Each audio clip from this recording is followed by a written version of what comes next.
కాకినాడ జిల్లా తునిలో గుర్తు తెలియని బాలిక కనిపించడంతో కలకలం రేగింది. మార్కెట్ యార్డ్ సమీపంలో ఒంటరిగా ఏడుస్తూ కనిపించింది.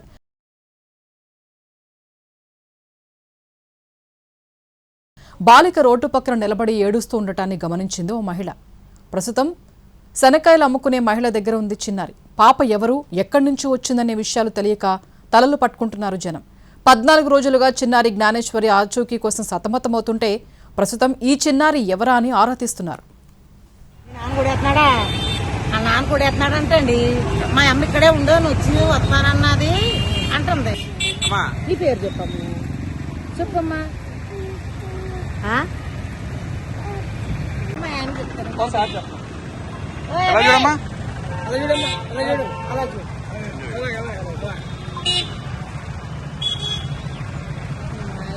మీ నాన్న కూడా ఎత్తున్నాడా? నాన్న కూడా ఎత్తున్నాడంటే అండి, మా అమ్మ ఇక్కడే ఉండో వచ్చి వస్తానన్నది అంటుంది. నీ పేరు చెప్పమ్మా, చెప్పమ్మా. మా ఆయన చెప్తాను.